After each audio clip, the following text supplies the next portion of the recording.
Chicago Mayor Brandon Johnson remaining defiant in the face of possible deportation of non-citizen migrants in the city of Chicago, following Tom Homan saying that he's going to make Chicago his first stop. Welcome back. It's Illinois in Focus Daily. Happy Monday. I'm Greg Bishop. So we had Friday, the Chicago City Council. They're supposed to be passing a budget soon by the end of the year. If they don't, then they're going to have some significant problems. So we'll talk a little bit about that. But Tom Homan obviously getting some response from Mayor Johnson on Friday after he has been making the rounds, talking about how he's going to make Chicago first stop. Here he is on Fox over the weekend, I believe, on Friday, talking about the issue of Chicago and putting them on notice. You will not only go after the illegal migrants, you may go after some mayors who aren't helping. If they step over that line, they can sit back and watch us, which I find incredible. You don't want to take public safety threats out of your community and help us. But there are laws on the books that we will prosecute. It's 18 U.S.C. 111. Impeding a federal law enforcement officer is a felony. Title 8 United States Code 1324 III. If you knowingly conceal or harbor an illegal alien from ICE, that is a felony. When I was an agent a long time ago, I've arrested U.S. citizens for harboring an alien in their home or place of employment. If I can do it to a citizen, why can't I do it to a politician who's going to actively get in our way, prevent us from doing our job? Yeah. So Homan, again, making those comments on Fox News over the weekend. But what's Chicago doing about this? Here's the mayor, Brandon Johnson, on Friday, being asked about Tom Homan's comments. Well, as I said from the very beginning, my responsibility in this moment is to invest and protect people. And we're going to continue to invest in people and protect people. We're going to protect people who see public education as a human right. We're going to protect people, of course, who are here, who have migrated or immigrated here to this city. We're going to protect people who believe in public housing.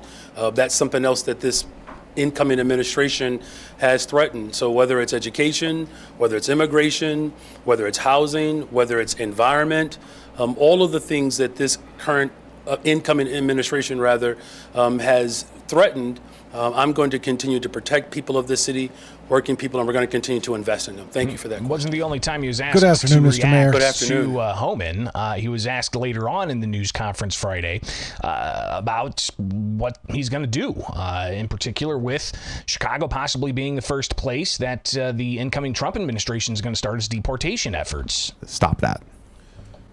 Well, I mean, as far as his parameters, I mean, those are elements that I don't think are fully defined. I don't know if this is I don't really know what this position ultimately is.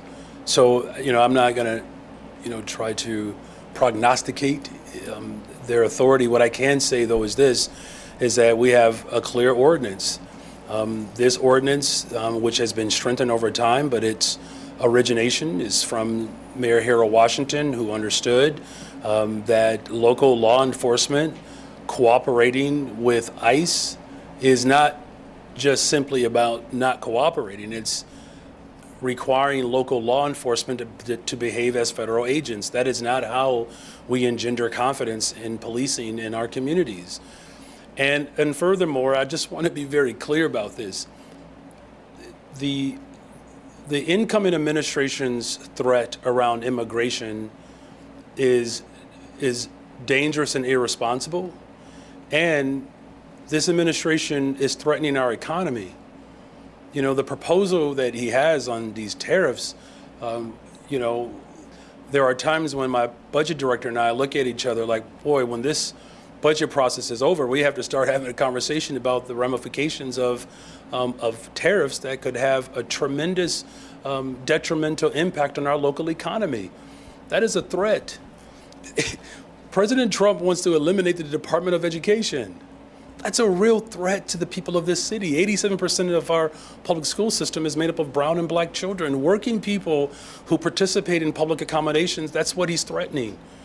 He doesn't believe in science, right? So his undermining of our efforts for environmental justice is a threat to our economy. It's a threat to our planet.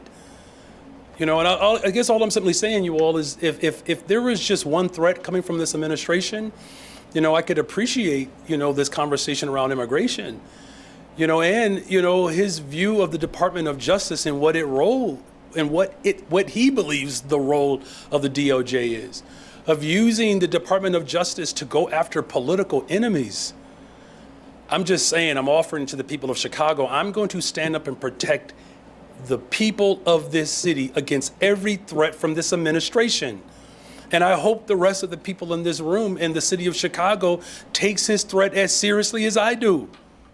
Undermining public accommodations, going after undocumented people, it's a threat to our civility and to our democracy. I think it's a waste of effort and power when we have an opportunity to create more job opportunities for people who are coming out of jails and prison. He could focus there. We just had some young boys who were football champions here, and they represent the South Side very well, the South Side Vikings. And these are young boys who are playing a sport to give them an opportunity to get a free education. That's what he could be fighting for. That's what we're fighting for in the city. It's why enrollment in our community colleges continues to go up. And the number one registrant and enrollee are black young boys, black young men. So, I take his threat seriously, but I can tell you this one thing for sure. I'm going to stand up and protect the people of this city, and we're going to invest in the people of this city, and we're not going to allow the incoming administration to continue to sow seeds of division. We're bringing people together, and our budget process is certainly emblematic of that. So, Thank you for that again, question. the mayor really going on there for a good clip, touching on all of Trump's proposed policies. I mean, that was like 4 minutes or so of a response there. But again, the mayor holding the news conference to talk about the budget. And if they don't have a budget, they came in Friday to pass one, called for a recess. The mayor bolted out of the city council chambers, said they're going to come back Monday afternoon to this afternoon. But what if they don't have a budget by the end of the year? His budget director got up and said there's going to be some consequences. Good afternoon, Annette Guzman, budget director. The mayor is absolutely right. We don't have continuing appropriation authority. We have a state statute that requires us to pass a budget by the end of this year, including if we are going to levy any property tax, whether it's the existing property tax that we have today, we have to have that in place by the end of this year, or we're not able to do things like pay our debt service, pay our pensions. Oh, she's being corrected there. Okay. And so we need to pass a budget by the end of this year. And let's one get follow-up that question for the mayor. clarification. Our Okay, CFO expound. Chief Financial Officer. The only item we have a continuing appropriation on is our bond debt service. That is the only item. So if they don't have a budget by the end of the month, the only thing they can do is pay their debt. Everything else, well, the mayor said it's not really going to be that pretty. I know all of our alders are committed to doing that. No one wants to put the people of Chicago in that position, and it's very simple. If we don't have a budget, there's no appropriations line for the services that people rely on. If we're not in a position to pay the workers who help make sure this city runs, those services go away. And, the mayor was also asked by our own Jim Talamonte in that news conference Friday about, efficiencies. In particular, would Johnson be willing to work with the Department of Government Efficiency being run by Elon Musk and Vivek Ramaswamy for the incoming Trump administration? At the federal level, when... Well, I don't know if you want to talk about ideas of the federal government and budget, because that's a real bad example. But I think I know where you're going, but go ahead. Would you be willing to potentially collaborate with this new Department of Government Efficiency when it becomes when it kicks in with the new administration? Look, I mean, it's going to be necessary that every single level of government show up for working people. Like, people are very much concerned. I think Heather just asked this question around like layoffs, or somebody asked this question around layoffs and whether or not we'd be able to live with those. Finding ways in which government could be sharper and more efficient so that it delivers quicker and in a better way. We have to just keep in mind that it's people who ultimately do that. And that people serving in government, whether you're an alder, whether you are a train operator or working in streets and sanitation, these are people who live and love and adore this city. And so I absolutely believe that collaborating at every single level of government to make sure that people can afford their groceries, people can afford rent, that they have good paying jobs, access to good schools, that we have an environment that, doesn't further exacerbate, the health gap that exists between, spots in Inglewood versus spots in neighborhoods in Inglewood, or neighborhoods on the south side, rather, neighborhoods that are closer to downtown. So we're going to continue to collaborate with everyone who wishes to collaborate with us.